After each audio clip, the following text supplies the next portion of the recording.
Welcome to EPG Padshala. I am Professor Mala Pandurang and I belong to Dr. BMN College of Home Science, which is affiliated to SNDT Women's University. Today I am going to walk you through the module on Indian languages and literatures in the diaspora. This is a very interesting module because we tend to assume that most of the literature that is produced from the Indian diaspora has been written in English. However, in this module, we will examine literatures that have been produced in 4 languages: Bengali, Gujarati, Telugu and Hindi. Before we do so, we will examine the complexity of movement from out of the Indian subcontinent to different parts of the world. We will keep in mind that we cannot heterogenize the Indian diasporic experience. We will also examine the relationship between culture and language. We will look at literatures produced in these 4 languages, and we will also examine some very important writers who have contributed in these languages. This module will stress upon the complex and heterogeneous nature of the migrant populations, particularly in terms of their regional, linguistic, caste, economic and religious backgrounds. Along with this, what emerges is an understanding of the historical context for the presence of multiplicity of languages in the Indian diaspora, including Hindi, Bhojpuri, Tamil, Malayalam, Gujarati, Punjabi, Bengali and Telugu amongst others. Cultural production in English from the Indian diaspora cannot therefore be taken as representative of the complex gamut of experiences associated with the diasporic subject. In his essay titled The Dynamics of Language in Indian Diaspora, the case of Bhojpuri Hindi in Trinidad, N. Jayaram points out that the status of the languages which the different diaspora communities carried as part of their socio-cultural baggage is highly variable.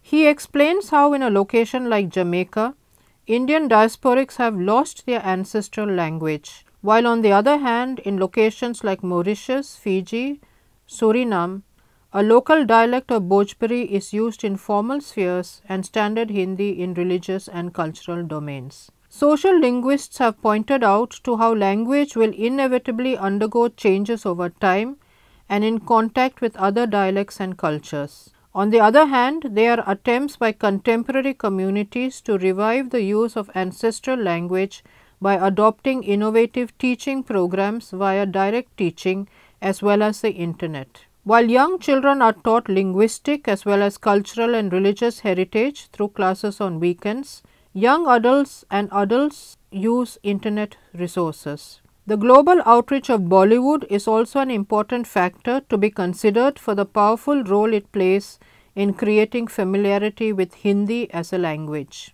In this module, we will examine certain general aspects of reproduction of the diaspora experience in Indian language and literatures. It is crucial to keep in mind that the early migrants who went as indentured labourers were illiterate and not well versed with the use of written narratives. Their creative expressions were more within the oral tradition. More importantly, they used their mother tongue for communication and did not engage with the English language. Cultural production in terms of the literary text is therefore a relatively recent phenomena. Migrants through a generational spectrum have had to negotiate with issues of assimilation and integration, and this process of negotiation gets reflected through different modes of cultural production. Creative writing becomes a crucial source to understand the process of identity formation irrespective of the language that it is produced in. The themes found in first generation writing include narratives of displacement and survival, a longing for home and processes of cultural hybridization. Writing of the next generation takes up issues of in-betweenness and negotiating racial, cultural and ethnic divides in the host society. A recurrent concern among the diasporics is the need to retain the mother tongue, as a loss of language is associated with a loss of cultural roots. An interesting technological emergence is the availability of a range of Indian languages on the internet, which now provides an easy platform for communication among diasporics in their native languages, and also the opportunity for promulgating the use of these languages among beginners. While it is not possible here to examine the entire gamut of writing in regional languages of the Indian diaspora in totality, this module will present a brief overview of writings in 4 main languages, namely Bengali, Telugu, Gujarati and Hindi. You will be made familiar with the works of well-known writers from these languages and the themes they have written on, so that you may explore their works in detail should you wish to do so. Let us start with writing in Bengali from the diaspora.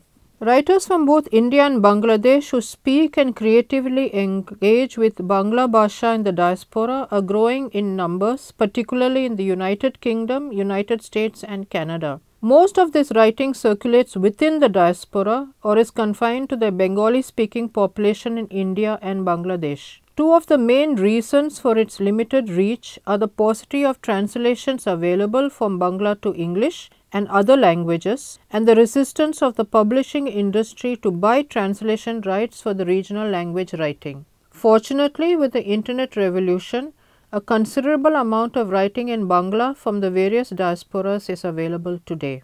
From the early 18th century onwards, privileged Bengali men have been travelling abroad. The Bengal Renaissance prompted a lot of elite Bengalis to undertake perilous journeys across the seas. Raja Ram Mohan Roy, Dwarkanath Tagore, Michael Madhusudan Dutt, Rabindranath Tagore and many of his contemporaries were sent by their families to England to study law, medicine or in order to prepare for and take the civil service exam. They wrote of their experiences abroad and documented their lives as Prabashi, one who lives away from home. These writings can be considered as the first diasporic accounts in Bengali language. Rabindranath Tagore's Europe, Prabashi Patra, Letters from Europe, first published in the magazine Bharati as letters and then in 1881 as a book, is a fine account of English social life in the second half of the 19th century. The first diasporic Bengali text written by a woman was a travel book first published in 1885, written by Krishna Babani Das. She had accompanied her husband Debendranath Das to England in 1882 and stayed for 8 years minutely observing Victorian society and later compiling her experiences in the volume A Bengali Lady in England, published in 1885. The migration of Bengalis from West Bengal and what is today Bangladesh has continued unabated ever since. Today the Bengali diaspora is spread across several countries and many continents. The diaspora is diverse in terms of class, caste and culture. Some of the notable contemporary diasporic writers writing in Bangla who are widely read in West Bengal and Bangladesh and are from United Kingdom and the United States of America. Prominent among them are Ghulam Murshid, Abdul Ghaffar Chowdhury from United Kingdom, Dilara Hashim, Alolika Mukhopadhyay from United States. One of the first writers from the Bengali diaspora writing in Bangla who consciously crafts a diasporic sensibility is Ketki Kushari Dyson. Dyson is a prolific bilingual poet, critic, essayist, playwright, columnist, novel and translator. Her first novel, Noton Noton Pairaguli, translated These Crested Pigeons, is based on the letters and diary entries of a Bengali woman in Britain. Her subsequent publications include the following in translation, In Search of Rabindranath and Victoria Ocampo, which is an exploration of Rabindranath Tagore's relationship with the Argentinian writer Vittoria Ocampo. In this work, she traverses the inner and creative worlds of two famous writers of the post-Tagore era, Jipananda Das and Buddhadeva Bose. Parallel to this is an exploration of British working class and middle class lives in the 20th century through the letters received by Honor Pope and the autobiography of Margaret Clark. Dyson's writings point to the fact that cultural interconnectedness and the ability to transculturate are the hallmarks of Bengali diaspora. Diasporic writing in Bangla is increasingly garnering a lot of critical attention. Apart from publications of established authors, magazines like Agrobeach, bilingual magazine Bangla Journal from Toronto, and many others in different parts of the world have also been a source of contemporary diasporic creative output. Most of the writing is representative of the middle class professional diaspora and often concerned with the negotiation of straddling two worlds and their multiple attachments with a transnational community. A lot of the writing also makes use of certain English words to convey a sense of diasporic identity and social hierarchy.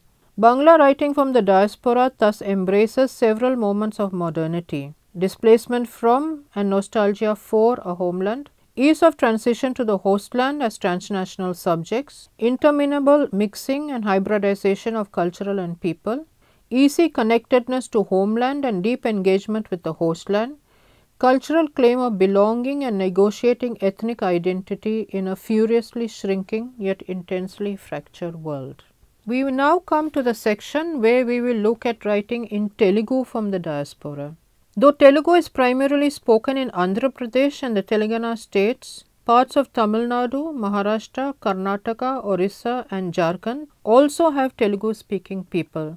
Thus, its widespread communities within the nation as well as outside the nation assert the language. Telugu migration overseas dates back to the pre-colonial indentured labour and continues with the post-colonial professional workers, with large numbers participating in the IT diaspora. For generations, the Telugus have been migrating to different parts of the world such as Burma, Malaysia, Fiji, Mauritius, South Africa, Indonesia, England and United States. Members of the Telugu diaspora gather frequently to organize events that help them to promote their culture, language and more importantly provide a platform for the second generation to understand their roots. They have non-voluntary associations like American Telugu Association, Telugu Association of North America, New Zealand Telugu Association, etc. These associations try to provide the Telugu diaspora with support and to promote the feeling of togetherness. These organizations help them to maintain an umbilical cord with the home they have left behind and communicate their experiences living away from it. The first generation immigrants were not conscious of what it is to be a diaspora and therefore faced the dilemma of assimilation. They made a very minimal attempt to preserve the experiences of history in the form of literature, and hence their experiences are found very rarely, as we do today, on personal intellect blogs or on particular websites like rachabandha.com. A few rare gems are available in Andhra Jyoti, a reputed journal in India. These works were a rare treasure because they give us a direct insight into the lives of diasporic Telugus, which if left unnoticed would have gone unrecorded. Dr. Vanguri Chiten Raj, with the objective of enriching the language and literature of the Telugu people, started the Vanguri Foundation in Houston in 1994. The foundation stands as a pioneering establishment to this day, organizing events and literary symposiums all around the world every consecutive year to promote the Telugu language, literature, and especially to reach the future generations, providing them a link to their identities. In the last 20 years, the foundation has brought out 40 publications that include 11 volumes of America Telugu Kantanika, a collection of Telugu short stories written by various writers living in America and around the globe.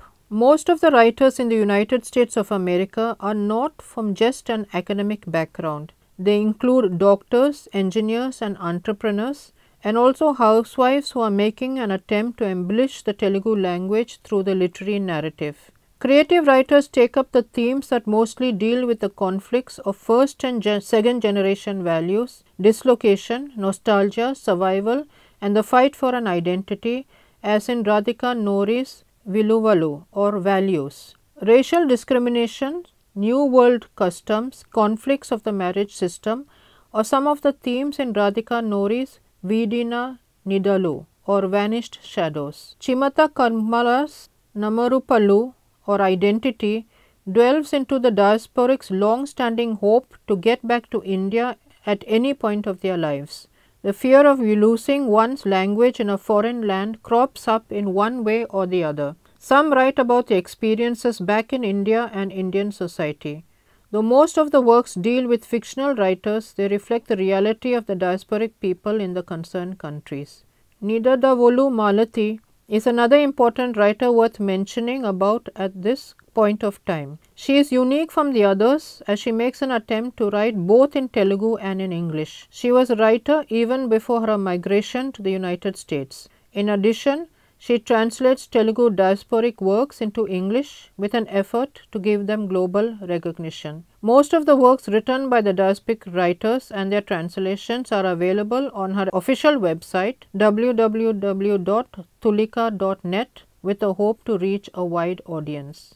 Our next section is on writing in Gujarati from the diaspora. Settled in more than 44 countries, the Gujarati diaspora community today forms 1/3 of the population of the global Indian diaspora. Although the community has a history of being involved in trade and commerce for more than 2000 years, there are not many early diasporic texts relating the experiences of Gujarati speaking migrants. Gujarati speaking traders played an important role in the promotion of trade in East Africa and interacted closely with the local populace, and one of the interesting rare publications is Swahili Bhashanu Vyakaram, the Swahili grammar, which was written in 1891 by Aladina Samji Lalani, a Koja merchant based at Zanzibar for the benefit of all sorts of Gujaratis, particularly the newcomers in Zanzibar. The early part of the 20th century saw the emergence of Gujarati newspapers in East Africa and South Africa, focusing mainly on nationalistic feelings among the diaspora. Indian Opinion, a newspaper started by Mahatma Gandhi and others in 1903, worked towards bringing various Gujarati as well as Indian communities together. The newspaper provided a platform to the diaspora to voice their feelings against British imperialist rule in India. Many other newspapers such as Tanganyika Opinion, Tanganyika Herald and others were published in 1920s and thereafter. They promoted nationalist sentiments and the concept of a greater India. Thus, one may consider Mahatma Gandhi to be a cultural activist who initiated the Gujarati diaspora writing for an ideological cause. After Mahatma Gandhi returned to India from South Africa, Pranshankar Someshwar Joshi, a school teacher in Johannesburg, contributed extensively to the Indian Opinion. His articles and books voiced the plight of victims of racial discrimination and social justice. Copies of his book were burnt and subsequently banned by the Censor Board of South Africa. By 1950s, large number of Gujarati newspapers and magazines were published in South Africa and countries of East Africa. The writers who contributed to these publications included the African-born second-generation diasporics as well as new migrants from India. Most contributors preferred to write on the theme of Indian rural life and the importance of moral, religious and spiritual values in human life. It is important to note that during the same period, Uma Shankar Jokharkar, a cultural activist from Johannesburg, wrote an interesting piece, The Gujarati Language, Its Usage and Conservation, which argued how English as a colonizer's language had started having its hold on the second and third generation of Gujarati speakers. After the East African countries of Tanzania, Uganda and Kenya attained independence in 1960s, the political instability therein compelled Gujaratis to relocate mainly to the UK as well as to Canada and the United States. The World Directory of Minorities and Indigenous People notes that between 1968 and 1974, over 70,000 Kenyan and Ugandan Asians arrived in Britain, a majority of them were Gujaratis. Bhanushankar Odawach Vyas is considered to be a pioneer among the Gujarati diaspora writers in UK.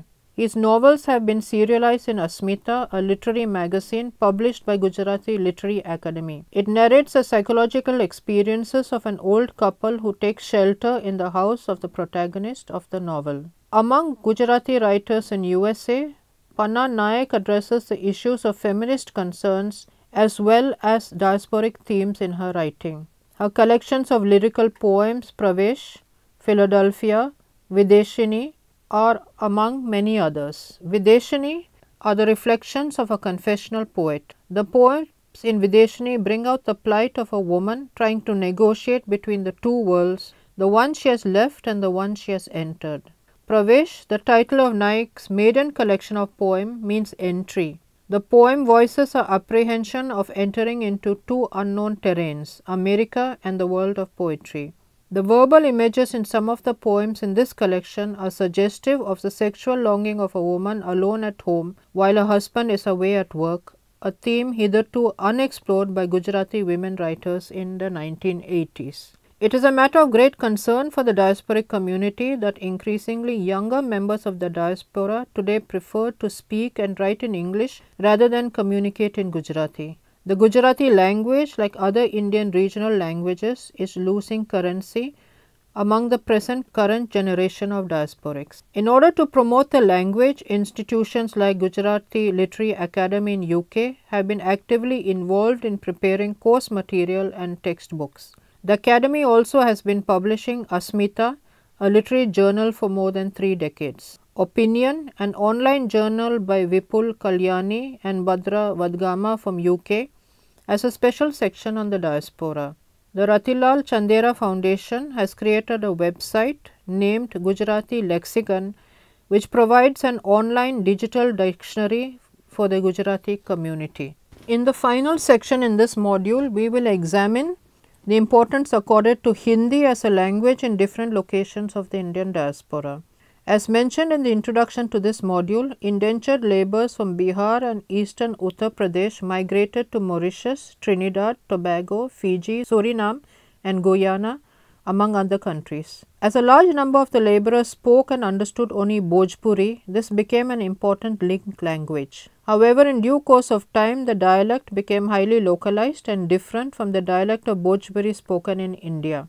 Jairam describes how in Trinidad the process of koinization or levelling of different dialects took place, such that in due time a new variant of Bhojpuri was evolved as a reasonably homogeneous lingua franca on the sugar plantations. This variant was referred to as plantation Hindustani. A similar process must have no doubt been replicated in other locations such as Mauritius and Fiji. This was mainly a lingua franca used for communicating among members of the community. Hindi, on the other hand, was promoted by missionaries, and the administration encouraged schools to start offering instruction in standard Hindi. Let us look at different locations where Hindi was spoken. First, Mauritius. Indentured labourers brought Hindi with its various dialects to Mauritius in the 19th century. On 5th March 1909, Manilal Doctor started publishing a Hindi magazine named Hindustani. The establishment of the Arya Samaj in 1910 boosted instruction in Hindi. Soon more than 150 branches of evening schools, middle schools, a college and an orphanage named Gaya Singh were opened. In 1960, Hindi Pracharani Sabha was established to spread Hindi in Mauritius. In 1949, the government of Mauritius requested the government of India to send qualified Hindi teachers to design a proper syllabus of instruction. One such educator was Professor Ram Prakash, who was deputed to promote the instruction of Indian languages like Hindi, Marathi, Tamil, Telugu and Urdu in teachers' training colleges. In 1956, he prepared a new Hindi book series, Naveen Hindi Pustak Mala, for classes 1 to 6 with the help of a few senior Hindi teachers. These books were taught for the next 20 years and laid a solid foundation for learning Hindi language and literature. Then from 1974, Hindi was introduced in secondary schools and colleges also. Hindi was used throughout the diaspora in the form of various dialects like Bhojpuri, Awadhi and Maithili. The large number of these migrants used Bhojpuri and hence Bhojpuri became associated with the identity of these immigrants. In 1982, Sarita Bodu established the Mauritius Bhojpuri Institution with the objective of reviving Bhojpuri language and traditions. However, except for some early writings, all the important writings by Mauritian writers are in Hindi and not in the Bhojpuri language. Major creative writers of Mauritius have opted to write in Hindi and not in Bhojpuri so that they can reach a wider audience worldwide. Poetry, novels, short stories and essays have been given priority over other genres. Abhimanyu Unut is a writer who has achieved accolades for his writing in Hindi. Apart from being a medium of instruction, Hindi is widely used in Mauritius through the BBC Hindi Seva and other such radio services, Doordarshan, CRI, Hindi and Bhojpuri films, Hindi magazines and journals. In terms of creative literature, an important poet is Pandit Lakshmi Narayan Chaturvedi, Rasapunj, whose body of work was critical of social evils of his time. Other remarkable poets of Mauritius are Brajendranath Kumar Bhagat, Somnath Bakori, Dr. Chintamani, Abhimanyu Unat, Poojanand Nema, Suryadev Sivarat, etc. Initially, poetry focused on social evils and the need for social reform, but later themes came to include the struggle for Mauritius independence, promotion of Indian culture, and other such contemporary issues in daily public life. The first Hindi novel published in Mauritius was Paila Kadam by Krishnalal Bihari in 1960. Let us briefly look at three other locations. First, Suriname. Early publications in Hindi can be traced back to around 1918, wherein religious workers used to distribute handwritten pamphlets for religious gatherings. After 1940, workers of Arya Samaj promoted the use of Hindi language and literature. These books and magazines were initially handwritten in Hindi and then cyclo-styled. Important writers from Suriname include Pandit Lakshmi Prasad Baldev, Munshi Rahman Khan, and Babu Chandramohan Ranjit Singh. Two Hindi magazines named Prakash and Vikas have also been published in Hindi from Suriname. Next, Fiji. Fiji is a small country situated in the Pacific Ocean. Around half of the population of Fiji is Indian. These Indians came here on contract from Uttar Pradesh and Bihar in 19th century and spoke Awadhi, Maithili and Bhojpuri dialects. Hindi is taught in Fiji from 1st to 10th standards. Other than this, Hindi is also taught at the University of the South Pacific, teachers training colleges, etc. Important Hindi writers from Fiji include Pandit Kamla Prasad Mishra, Pandit Amichand Vidyalankar, Pandit Ramachandra, Shivdat Sharma, etc. There are also several Hindi magazines that have been published from Fiji. United States. The United States has witnessed a boom in Indian migrants over the last 30 years. Several IT engineers and medical doctors migrated to the United States in large numbers. Understanding the needs of the growing population in the United States, most of the US universities have started Hindi teaching courses in universities and colleges. At present, Hindi is taught in more than 100 universities and colleges. Sudha Om Dhingra also writes in many genres and publishes a Hindi magazine named Hindi Chetna. Anita Kapoor writes poems and is famous for her literary writings and Hindi journalism. Abhinav Shukla is another Hindi poet committed for spreading Hindi in America.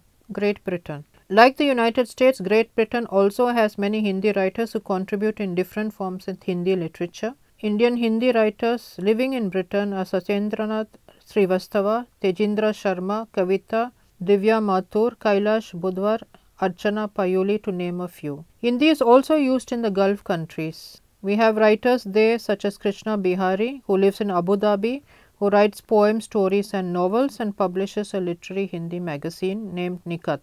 Purnima Verma lives in the UAE and has been hosting 2 Hindi literary portals. Saran Gai runs a Hindi blog from Canada which publishes his poetry and prose along with other writers. You may wish to visit the sites mentioned in the module to find out the range of topics that are discussed and explored creatively through these online forums. I am sure that you agree that this has been a very interesting module from the perspective of the sociology of the Indian diaspora. We tend to mainly regard what is written in English as mainstream writing and tend to look at what is written as English as our source for information. This module has attempted to demonstrate that there is rich vast of information that is available in the regional languages.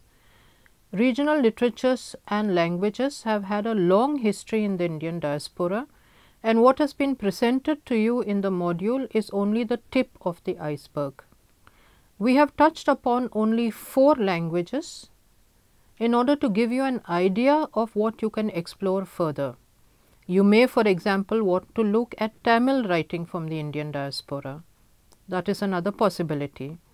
There are several sites and links given in the module, which I am sure if you follow will throw up a very, very vast treasure of information that will help you to understand the whole gamut of experiences of the diaspora much better.